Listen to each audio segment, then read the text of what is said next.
네, 방송 진행하겠습니다. 안녕하세요. 정수진 트레이더입니다. 이제 며칠만 있으면 아주 무시무시한 놈이 옵니다. 바로 공매도라고 불리는 무시무시한 놈이죠. 하지만 결론부터 말씀드리자면 너무 걱정하지 않으셔도 됩니다. 자, 오늘은 공매도가 무엇인지 정말 짧고 쉽게 알아보도록 하고, 공매도가 시작하게 되면 위험한 종목이 뭐가 있는지 그런 것들도 알아보고, 마지막으로 주식 다 팔아야 하는지 그것까지 알아보도록 할게요. 바로 내용으로 들어가도록 하겠습니다. 쉽게 이해하려면 이것만 생각하시면 됩니다. 주식이 오르기만 해야 돈을 버는 게 아니라는 걸 생각하시면 되는데요. 우리가 지금 생각했을 때는 주식을 사서 올라야지 돈을 벌지라는 생각 때문에 공매도가 어렵게 느껴지시는 겁니다. 그러니까 그 반대로 주가가 내려가는데도 돈을 벌 수 있다, 이거를 생각하게 되시면 아, 바로 공매도가 그런 거구나 라고 생각하실 수 있겠죠. 방법이 뭐냐?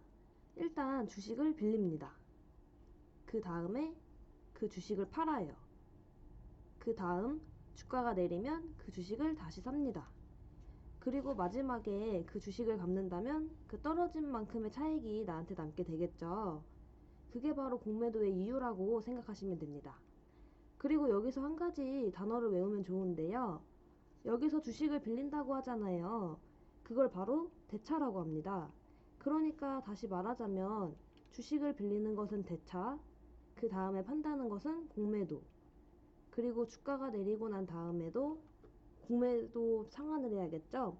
그거를 쇼커버링이라고 합니다. 그 다음 팔았던 주식을 다시 샀으니까 다시 갚아야겠죠. 그래서 그 갚는 거를 대차 상환이라고 생각하시면 될 것 같아요. 자, 여기까지 봤는데 아직 잘 감이 안 온다 하시는 분들 계시죠? 조금만 더 깊게 그림을 통해서 알아보도록 할게요. 빨간색이 A입니다. 그리고 검은색이 B인데요. 현재 A의 주가 100만원짜리 황제주 3개를 들고 있다고 생각을 해보겠습니다. 여기까지 따라오셨죠? 여기까지 따라오고 있다 하시는 분들은 1 좀 눌러주세요.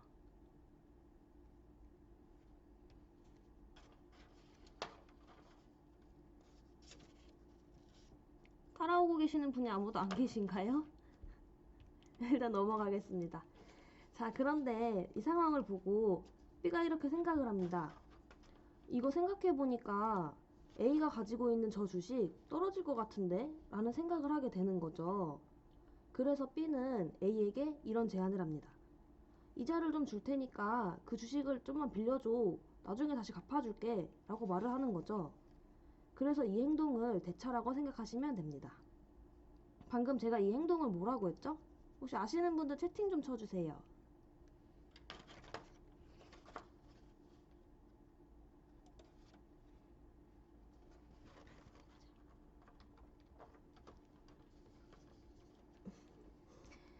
그러면 일단 여기까지 A 같은 경우는 어차피 주식을 들고 있었고, 그 다음에 이자를 준다고 하니까 피할 이유가 전혀 없겠죠. 그렇다면 B는 이 주식을 빌려서 무엇을 하려고 하는 걸까요? 그것도 이자까지 주면서요. 바로 이 주식을 매도를 때려버립니다. 모두가 놀랄 거예요. 아니, 쟤는 왜 주식을 팔지? 그것도 이자를 주면서. 이게 바로 공매도라고 하는데요. 그런데 B는 믿는 구석이 있었겠죠. 뭐 예를 들자면 저 A가 들고 있던 이 주식이 뭔가 안 좋은 소식이 나올 거라는 걸 미리 알고 있었다든지, 아니면 현재 이 주식이 고평가되고 있다고 확신을 한 거죠. 그래서 B는 과감하게 매도를 때리게 되는데요. 그러고 난 다음에 당연히 마음이 편하지 않을 거예요. 주가가 오르고 내리는 걸 어떻게 알겠습니까? 그래서 덜덜덜 떨면서 그 인고의 시간을 견디게 됩니다. 그렇다면 지금까지 정리를 해보자면 A 같은 경우에는 이자를 받고 있고, B 같은 경우에도 주식 3개를 갚아야 할 의무가 있습니다. 그리고 그 주식은 현재 매도를 한 상태이죠. 그리고 난 다음에 결국 시간이 지나서 주가가 50만원으로 떨어지게 됩니다. 그러면 B는 예스라고 외치면서 이 주식을 다시 시장에서 3개를 사옵니다. 이걸 바로 쇼커버링이라고 볼 수 있겠죠. 자, 그 다음엔 어떤 현상이 나타날까요? 이 주식을 다시 A에게 3개를 갚는 겁니다. 그리고 그 갚는 것을 대차 상환이라고 보시면 되고, 이 갚는 것을 뭐라고 한다고요? 혹시 아시는 분들 채팅 좀 쳐주세요.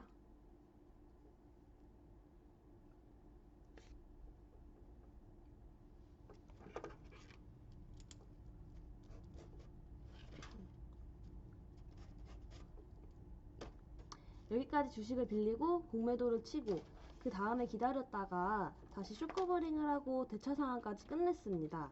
그렇다면 이 상황이 지나가고 난 다음에 결과가 어떤지 한번 살펴보도록 할게요.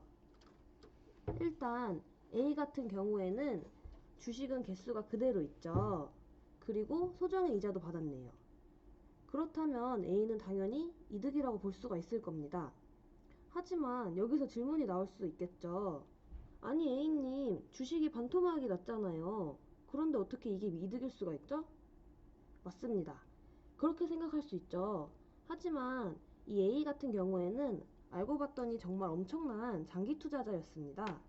주식을 사면 최소한 10년간은 팔 계획이 없던 사람이었죠.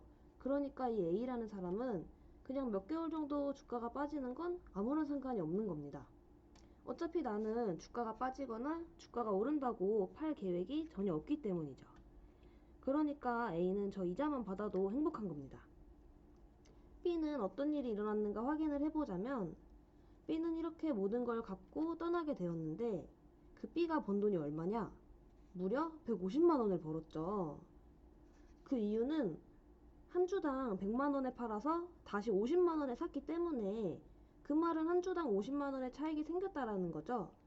그러면 곱하기 3을 하게 되면 150만 원이라는 돈이 나오게 되겠죠. 여기까지만 보게 된다면 A와 B는 둘 다 이득이라고 생각할 수 있을 것 같습니다. 물론 많은 분들이 A의 투자 방식을 이해하지는 못할 거라고 생각해요. 어쨌든 여기서 봤을 때는 A와 B 모두 만족할 만한 결과가 나왔군요. 그런데 문제점이 하나 있죠. 기존의 수많은 투자자분들이 어느 순간 봤더니 잠깐만, 우리 주식 이거 왜 이래? 라고 외치게 되는 겁니다. 그러고 봤더니 공매도가 엄청나게 들어왔던 걸 확인할 수가 있죠.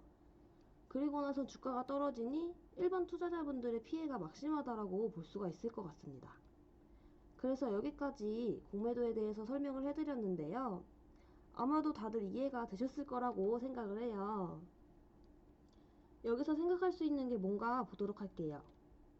일단 대차장고가 늘어난다는 것이 뭐죠? 맞습니다. 공매도를 하기 위한 제일 첫 번째 단계라고 볼 수 있겠죠. 대차장고가 늘어난다는 건 공매도가 시작될 시그널이라고 생각할 수 있다고 볼 수 있어요. 일단 빌려야 팔지 않겠습니까? 여러분들의 주식에 대차장고가 갑자기 늘고 있다. 그렇다면 의심을 해볼 필요가 있겠죠. 지금 이 주식이 조금 과평가되어 있나? 그런 생각을 꼭 해봐야 할 것 같습니다. 대차장고도 늘어나면서 공매도도 같이 늘어난다. 그럼 주가 하락이 시작될 가능성이 매우 높겠죠. 그 이유는 공매도를 치는 사람들은 보통 큰손인 경우가 매우 높아요. 그리고 그 사람들은 어쩔 수 없이 우리보다 많은 것을 알고 있다고 생각해 볼 수 있겠죠. 충분히 확신을 하고 들어온다고 볼 수가 있을 것 같습니다. 그렇다면 주가 하락이 될 가능성도 높고 만약 그게 안 되더라도 돈으로 찍어 누를 그 정도의 자금력이 된다고 볼 수가 있어요. 그리고 나서 시간이 조금 흘렀습니다. 이제 다시 공매도가 줄어들기 시작합니다. 그 말은 다시 말하자면 이제 공매도를 많이 쳤으니까 다시 갚아야 하지 않겠습니까? 그러려면 그 주식을 사야겠죠. 그거를 숏커버링이라고 하는데요. 숏커버링이라는 단어를 다시 생각해 보면 매수라고 생각하실 수 있습니다. 그렇다면 그 주식을 다시 매수하겠죠. 그러면 다시 주가가 올라갈까요? 안 올라갈까요? 주가 상승이 될 가능성이 높아집니다. 그리고 플러스로 대차장고까지 줄어든다면 더 이상 공매도 칠 가능성이 없다고도 생각할 수 있을 것 같습니다. 그렇다면 이제 공매도가 줄어들고 대차장고가 줄어든다는 것은 주가 상승의 신호탄이 될 수가 있다라고 생각을 할 수가 있어요. 그러니까 여기까지 정리하자면 대차장고가 늘고 공매도가 늘어난다면 비중을 줄이는 방안을 고민해야 한다고 생각해 볼 수가 있는 겁니다. 하지만 이 시그널을 그냥 무시하고 아니 무슨 소리야 이게 내 주식은 좋은 주식이야 이거 무조건 쭉쭉 올라갈 거라고 공매도가 들어온다고 쟤네 다 죽을 준비하라 그래 이렇게 무조건적인 확신을 하는 것보다는 검토해 볼 필요는 당연히 있겠습니다. 그러면 공매도를 어디에 칠까라고 생각을 해볼게요. 갑자기 산신령이 와서 여러분께 이런 말을 합니다. 지금 만약에 주가가 떨어지고 있는 주식을 맞춘다면 내가 그 회사를 줄게. 이런 말을 한다고 생각을 해볼게요. 그렇다면 여러분들은 어떤 기업을 고르실 것 같나요? 바로 고평가가 일단 1순위다 라고 볼 수 있겠죠. 누가 봐도 톡 하고 건들면 터질 것 같은 화라산 같은 주식을 건들 수 있을 것 같습니다. 그래서 지금까지 공매도에 대해서 이런저런 이야기를 다루어 보았는데, 여기까지 공매도에 대해서 알아보았고 지금부터는 다른 정보를 살펴보겠습니다. 보시면 공매도 재개 2주 전 5월 3일 공매도 재개, 불법 공매도 적발 시스템 구축, 이런 내용이 담겨져 있는 걸 확인하실 수가 있어요. 이제 며칠 남지 않았다는 것을 확인할 수가 있죠. 그런데 이런 뉴스가 나왔더라고요. 공매도 재개 2주 남았습니다. 고평가 SK 이노베이션, 대차장고 많은 아모레퍼시픽 등 이런 기업들이 위험하다고 적어놨는데요. 공매도 재개가 코앞으로 다가온 가운데 공매도 대상이 될 종목에 관심이 쏠린다. 증권가에서는 공매도 금지 이전 공매도의 주 타깃이 됐던 종목 중 밸류에이션이 높아진 종목으로 공매도가 쏠릴 것이라는 전망이 나온다. 그러니까 구간이 명간이다. 이렇게 볼 수 있을 것 같습니다. KB증권에서는 공매도가 익숙한 종목 중 동종기업보다 가격이 높아져 있는 종목이 타깃이 될 수 있다고 본다고 하는데요. 올해 실적 전망치를 기준으로 per PBR 그것이 동종기업보다 10% 이상 높고 3개월 수익률도 동종기업보다 높은 종목 중 공매도 금지 전 대차장고 비중이 상위 30% 이내의 종목을 따져봤다고 해요. 그리고 이렇게 계산하는 방식이 과거에도 통했다고 합니다.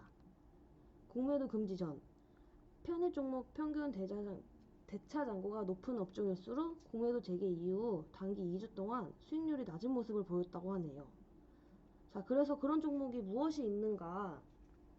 SK이노베이션, 아모레퍼시픽, HMM, 한국금융지주, SKSC 등 다양한 이런 내용이 포함이 되어 있다고 하고요. 그리고 어느 정도 비슷하겠죠. 주가 흐름이 유사한 종목 중 과도하게 오른 종목, 말 그대로 고평가라고 볼 수 있을 것 같습니다.